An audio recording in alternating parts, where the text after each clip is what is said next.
Let's recap JMU's 2025 season. It's Locked On Sunbelt.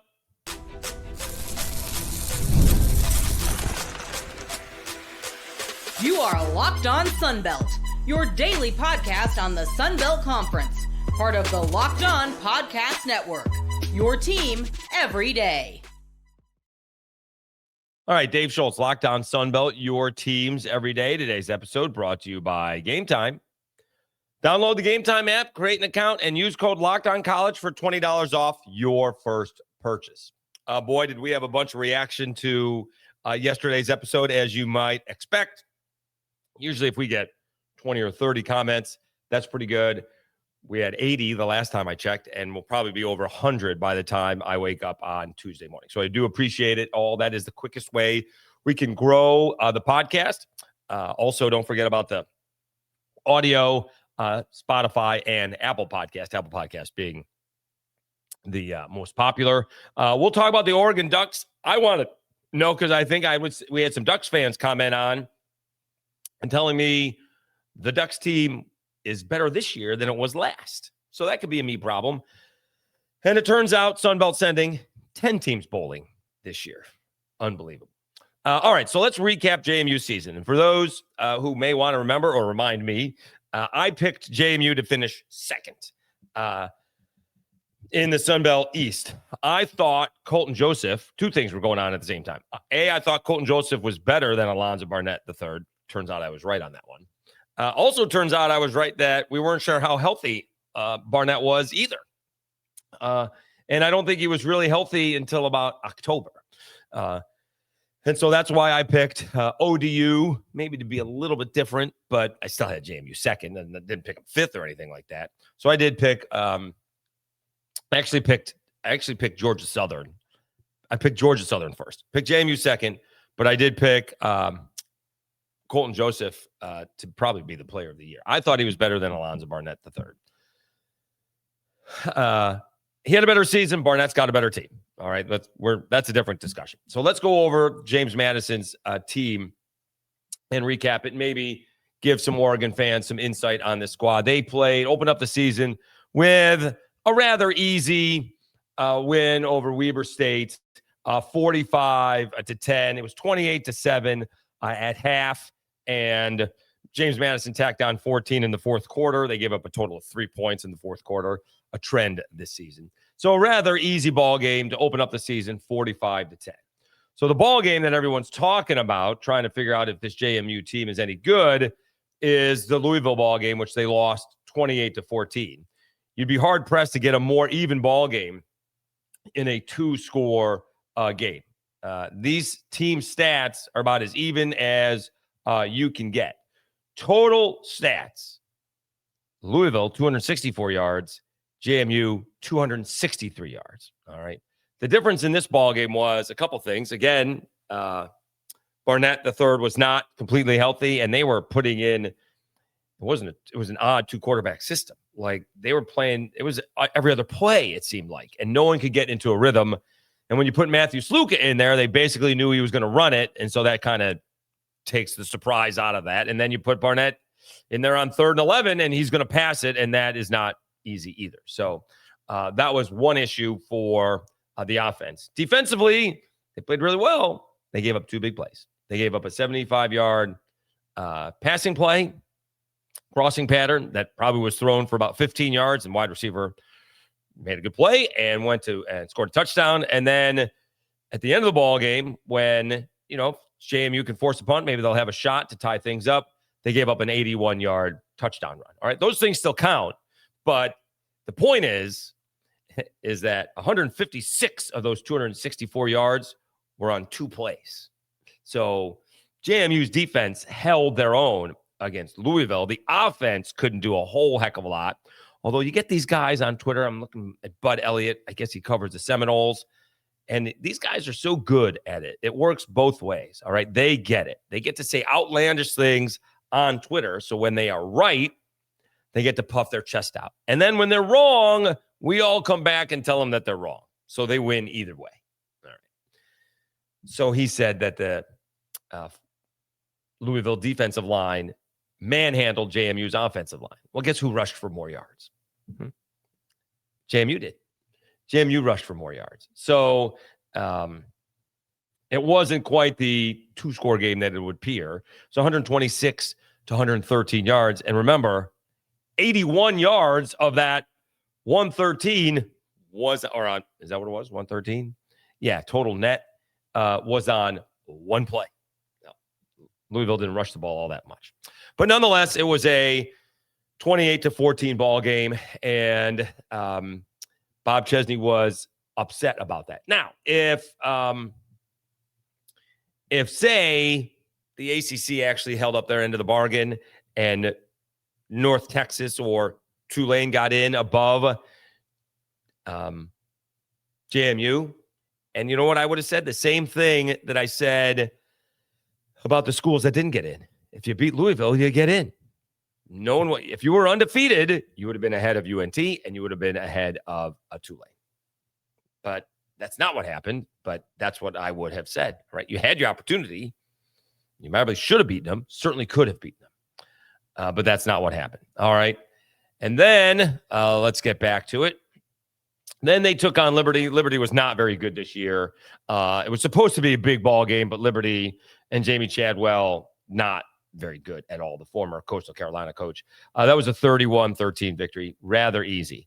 Then they blew out Georgia Southern 35-10, and then a little bit of trouble with Georgia State. Georgia State, one of the 2 or 3 worst teams in the conference. They actually jumped on top of James Madison 7-0 and blanked them in the first half. JMU needed a touchdown in the third quarter and a touchdown in the fourth quarter to pull that one out. So that is the one ball game that was like, what exactly happened there? 14-7 in that ball game, and that was an issue for JMU. There's no hiding that at all. They were not particularly good in this ball game, and yet they still did come away with a victory. And then we move on to the Cajuns. Cajuns actually led this ball game, had a chance to lead it by 10 at half, except they went for a fourth down at the end of the half. Instead of maybe kicking a field goal, they could have been up 17-7. They got shut out in the second half. James Madison wins 24-14. That's kind of one of those games that you gut out against a lesser squad that's playing pretty well, and you struggled to begin with. All right. Then they blew out Old Dominion. Maybe they were looking ahead to Old Dominion. Old Dominion that week absolutely actually lost to Marshall. We were all looking forward to it. I certainly was. Old Dominion and JMU. And then Old Dominion lost when JMU beat the Cajuns. And this was a crazy football game. Bunch of turnovers. It was 28-27 at half. At half. 1-point game. JMU led it. 63-27 was your final score. JMU blew up ODU in the second half. I mean, blew them up and blew them out. And that started the better play for Old Dominion. They blew out Texas State, which was a close game at half, but shut them out, just like they shut out Old Dominion and the Cajuns. The first of 4 straight. In fact, Georgia State was one where they shut out the opponent in the second half. They beat Texas State 52-20. They had to go to Huntington to take on Marshall, and this was probably closer than a 2-score game. JMU, I think, scored late. Marshall had all kinds of chances to try and take the lead in this one, but could not do it. And JMU tacks on a score at the end to make it 35-23, kind of a disappointing performance from Marshall when they had their chances. Then JMU blows out App State. No love lost between these two schools, 58-10. A little bit of an issue with Washington State, 24-20, but Ole Miss played Washington State the same way. And then Coastal Carolina, they blew out 59-10. That ended Tim Beck's career with the Coastal Carolina Chanticleers, and they are still looking for a head coach, as it turns out. All right, so that was basically JMU's season. A couple of tough wins. Right, Cajuns was a tough win. Georgia State was a tough win. Washington State was a tough win. But they have their handful of blowouts, and they did shut out opponents 6 times in the second half. So they make outstanding second half adjustments. All right. Now, what I want to do is, because, again, I had some folks tell me that Oregon was better this year than they were last. Last year, they were the number 1 seed and undefeated. So kind of let's go through the statistics because, again, if Oregon wants to come on here, Oregon fans want to come on here and correct me, please do, because I'm not going to sit here and tell you I've studied Oregon all season long. I have not. All right. I work on the weekends now, and so it's not easy to do. So let's do that. We'll compare 24 and 25 when we come back after I tell you about Omaha Steaks.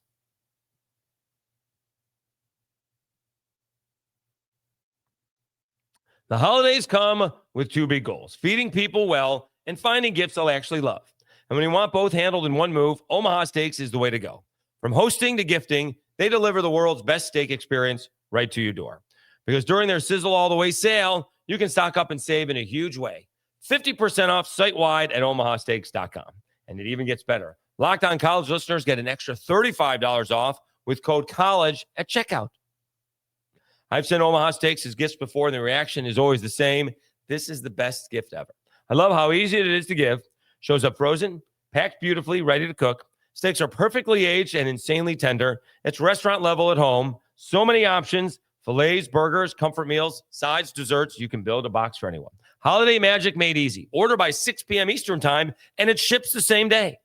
Save on gourmet gifts and more holiday favorites with Omaha Steaks. Visit omahasteaks.com for 50% off site-wide during their Sizzle All the Way sale. For an extra $35 off, use promo code COLLEGE at checkout. Terms apply. See site for details. That's omahasteaks.com, code COLLEGE.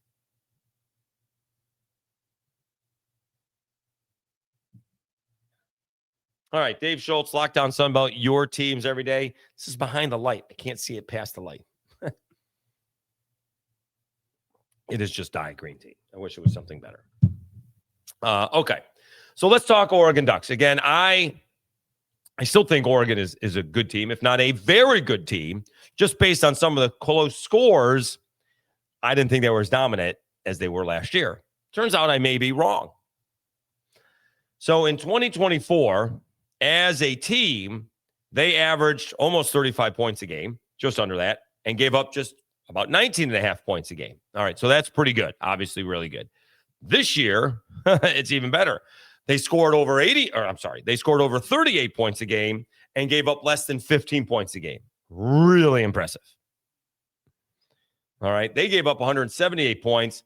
I think JMU is like 199. So that's really impressive. All right. Rushing totals, they rush the ball really well. And it appears that is this year. All right.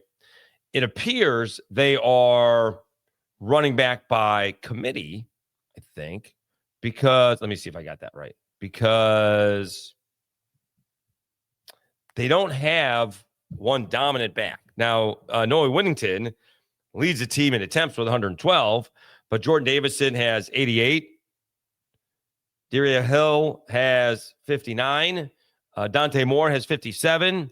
Noah Whittington has a total of 796 yards.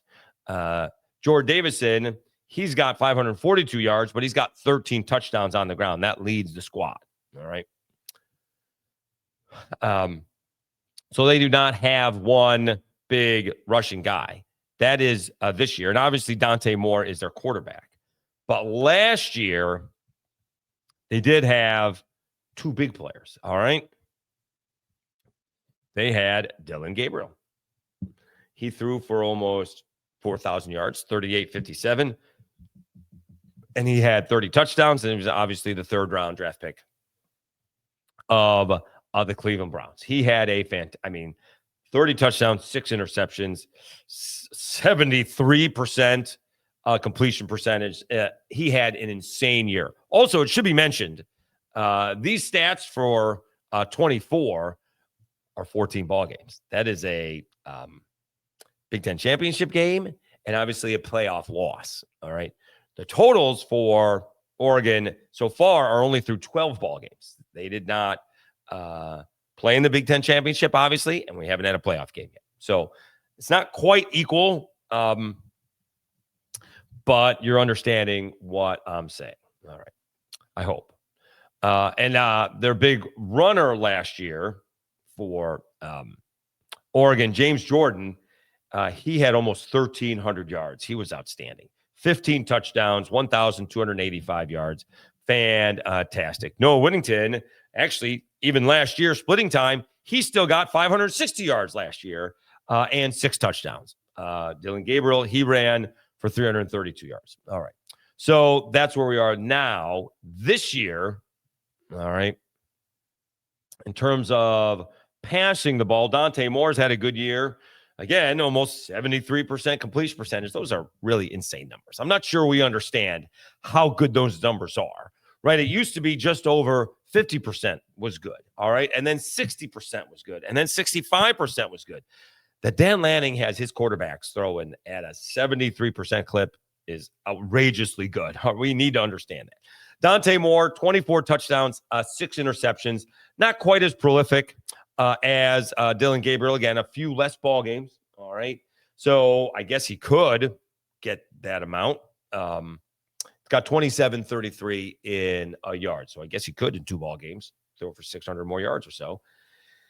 Or 700 more yards if he has 2 big ball games. So he does average about 225. So 450 would be about 3,200 yards. So he'd still be a little bit behind Dylan Gabriel. All right. Also, just to let Oregon, or I should say JMU fans, if they don't already know this, last year's, let's see if he's the leading receiver. Last year's leading receiver was Tez Johnson. I think he's in the NFL now. 83 catches, 898 yards, and 10 touchdowns. All right. Oregon fans know that is Bo Nix's adopted brother. Bo Nix's family adopted Tez, I think, in high school, just going from junior high to high school. And so, of course, Bo Nix transferred from Auburn to Oregon, and Tez basically did the same thing. All right, right behind Bo Nix. All right. So again, it looks like they are better statistically, although I guess I would say more balanced. Again, Oregon fans, if you want to let me know, they score more points and give up less points this year. But for some reason, I think they just seem statistically more explosive last year. Please correct me if I'm wrong. I don't care to not be wrong in this case. But obviously, they score more points and give up less this year than they did last season. And at the same time, though, their quarterback and running back had much bigger ball games. Maybe they're more balanced this year than they were last. All right. But that's what it looks like to me. And yeah, obviously, it's going to take a monumental task for JMU to hang with them. All right. Although those numbers are, let me see here, almost equivalent. And obviously, it's Sun Belt to Big Ten. But what do we say? 38 points, 39 points, giving up 15. JMU is not all that different. JMU scores 37 points a game. They give up 16 points a game. That's pretty good. Does it say how much JMU has given up all season? Let's see here. JMU has given up 206 points this season. That's in one more game because they played in the Sun Belt Championship, and Oregon didn't play in their Big Ten Championship. So, again, Oregon fans, please let me know where I have this right, where I have it wrong, reading the statistics. And, again, I'm not going to pretend that I've watched a whole lot of Oregon football because I just haven't. It seems like they are better this year and yet more explosive last year. So what am I missing? Fill me in, all right? Please let us know. All right, let's take a timeout. Not 1, not 2, not 3, not 7, not 8, not 9. 10 Sun Belt teams are going bowling. And we can keep on talking about what everybody else is talking about. It just kept on going all day long. All right, we'll do that after I tell you about Game Time.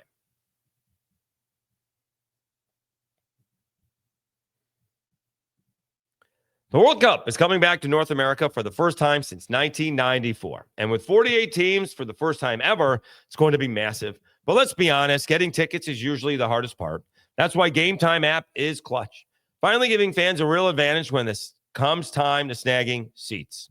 With Game Time, you can track prices in real time, get alerts when great seats open, buy tickets the moment they hit the app, puts the power back in your hands, and makes going to the World Cup realistic instead of impossible. You pull up the app and layout makes it so simple to scroll through the matchups and compare seat views. Pick a game, tap a section, and have your tickets locked in within minutes. No confusion, no hunting for fine print. The seat view feature is a game changer. You literally see what the pitch looks like from your exact seat before you buy. Take the guesswork out of buying World Cup tickets. Every match, concert, or event with Game Time, including the Oregon JMU ball game, tickets are going for about $200. That's the lowest right now. They're probably going to go up before they go down later on. Download the Game Time app, create an account, and use code LOCKEDONCollege for $20 off your first purchase. Terms apply. Again, download the app, make an account, and use code LOCKEDONCollege for $20 off. Swipe, tap, ticket, go. Game Time.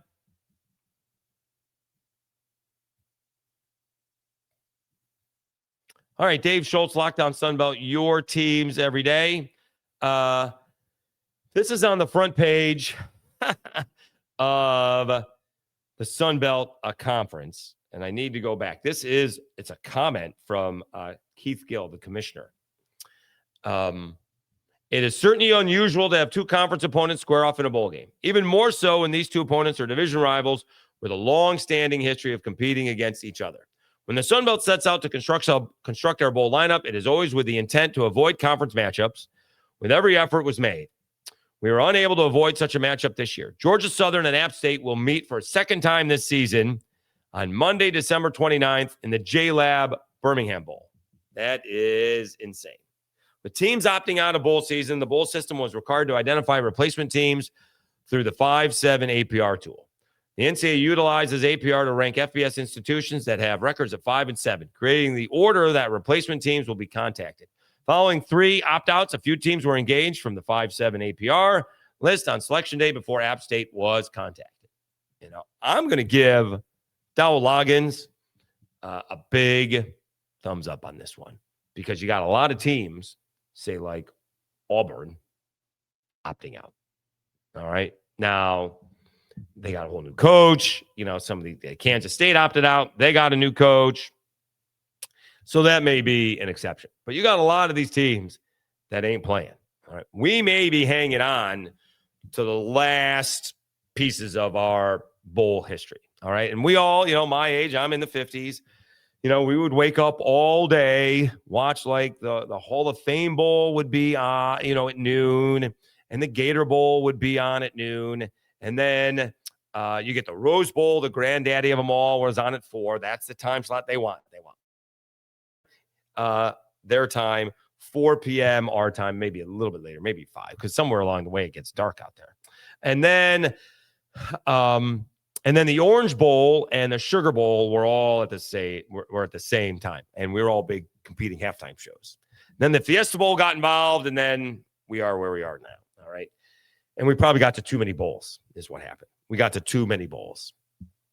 And we'll see what happens moving forward. Notre Dame opting out, just quitting. I don't understand it. And people on both sides are very vehement as the other side is nuts. So if you got a chance to play, you don't get a chance to play college football forever, right? And they think they're making their point. We'll see what happens. The ACC commissioner is coming out, I guess, today. And people think that they may pull out of the ACC. Oh, man. It is wild and wacky. All right. So anyways, App State is the 10th team. They're playing Georgia Southern. Boy, it's very different. It's a very different feeling when this is the case, right? You want to go, you want to have some fun when you're playing a bowl game. You want to win, right? All these guys want to win. Don't kid yourself. But and Georgia Southern's facing, it doesn't matter who they were playing. They're 6-6. So they're facing a losing season without it being the added pressure of your top rival, App State. Now it is exponentially more pressure. I certainly want to say headache, because now you can't lose the game. All right. You went from, we played well, we played a different opponent. They were a tough matchup for us, yada, yada, yada. Can't say that this time. All right. I think they only beat App State by 2, but they got out in front of them, way out in front, and App State made a valiant comeback. Should be noted, AJ Swan has officially will hit the transfer portal. I don't think it opens until January 2nd. Well, that will only help out App State's interceptions will go down. All right. They will not have nearly as many interceptions as they had this year with AJ Swan hitting the portal. So that's saving. I guess JJ Cole is the quarterback. All right. Unless they go out and get somebody else, we'll see. I'm sure they got to go get somebody else or, have somebody in the wings as a backup. But that's where we are. So 10 Sun Belt teams are heading to a bowl, and that's pretty good. All right. That's pretty good. We'll see. And there's some, the Cajuns need to win a bowl game to have a winning record. Mike Desimo's only had 1 winning record in 3 years now and coach. All right. This would be his 4th season. GJ Kinney and Texas State want to go out as winners of the Sun Belt. They're in a bowl game. Arkansas State wants to go out as a winner. So it is a big deal to finish up 7-6 rather than 6-7. And now in this one, you have the added pressure of being your rival. 6-7 will never feel as good as it does if App State wins this ball game. All right. It was a disappointing finish for Dowell Loggins and the Mountaineers. And if somehow they pull a rabbit out of their hat, or in this case, an eagle, and beat Georgia Southern, it will finish up on a high note, as high as it can, for 6-7. All right. So this is going back and forth all day about, Notre Dame. They did get screwed. As much as I don't like saying that, they did, right? It was one way for the whole rankings, and then it switched for no apparent reason other than they finally decided to count head to head. All right. So that's not really fair to Notre Dame. I don't think they should quit and take their ball and go home, but they're the ones who got the most screwed. All right. I thought it should have been Alabama. All right. I also said I thought Alabama was going to make it because there was no way the NCAA committee or the College Football Playoff Committee was going to do what they just did to Notre Dame. They were going to do to Alabama.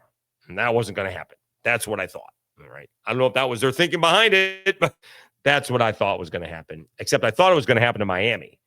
I thought Miami was going to be the one because that's the kind of the least path of resistance. In terms of who's got power, Miami's got no power, right? Notre Dame, they have legit power, all right?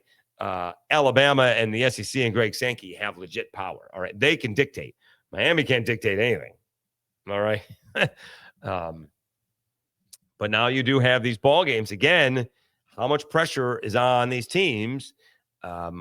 I guess there's pressure on JMU and Tulane, which is not really fair. They have to play well just so G5 teams can get back into it. That doesn't seem fair because Tennessee and Oregon got blown out last year and nothing changed, except I guess one thing. They the highest rated or they changed the conference champions because Tulane would, I guess, been a top 4 seed this year. So they changed that. Okay. So they did change that, right? Because you have Indiana, because Ohio State's not a champion. Ohio State would have been 5th. That's crazy. But they did change that. So that's a smart move. All right. And we'll see what they're going to change next year. I'm sure they're going to change something. Again, the ACC is the one who screwed up with their, excuse me, awful tiebreaker. And that's what put that's what put Duke in. It wasn't even that put JMU in. That's what put Duke in. And that's what allowed Duke to beat Virginia and ended up putting JMU in instead of Virginia. Again, if Virginia won, I'm not sure Miami would have not been in there. I think Miami still would have been in there. The point is Miami should have been in the championship game, and then that winner gets in as the ACC team, and then Notre Dame is still in, and JMU is probably not. But it is. I mean, it is a cesspool out there on Twitter, as if Twitter wasn't already a cesspool. But we are getting, I appreciate the information on, I had some Oregon Ducks fans let us know what was going on, who was replaced in the depth chart. That's good stuff. But again, to me, I thought they were better last year, more dominating. And yet this year they score more points and allow less, 15 points a game. They allow just under 15 points a game, whereas JMU allows just under 16 points a game. We'll see. I mean, maybe this is a 17-13 ball game. All right. I did look ahead. Shocker that it may rain. Temperature's not awful. High of 57, but this game's at night, so it's going to be in the mid to high 40s. And it said 50% chance of rain during the day and about 60% chance of rain at night. Kind of said sporadic, so it looks like it's gonna, but we'll see if it's a whole lot. All right. All right, we'll keep on doing this. We got 2 weeks of this stuff. Probably got to look at some college basketball eventually. And we'll start to recap the other teams as well. All right. And then transfer portal's coming up. We'll see if anybody's making the Senior Bowl. I haven't seen that yet. Although I did see, I didn't see it. I can tell you my nephew, he told me it was the former, I can't remember his name. The former wide receiver from South Alabama, I thought. Colin Lacey. There you go. Former Senior Bowl, former South Alabama wide receiver, a local product from Mobile. Now here at Louisville. He's going to the Senior Bowl. So that's South Alabama-ish. All right. So he gets to play in Hancock Whitney Stadium one more time. All right. So that's cool for him. And so we'll try to keep up to date. Try to keep up to date with that. All right. All right. Thank you so much for tuning in. Welcoming the Oregon fans. Again, we will do a crossover with the Oregon Lockdown host, Spencer McLaughlin, and he'll fill us in as well. All right. Thank you so much. Enjoy your Tuesday. Back Wednesday with another edition of Lockdown Sunbelt, your teams every day. Thanks again for tuning in. Have a great day.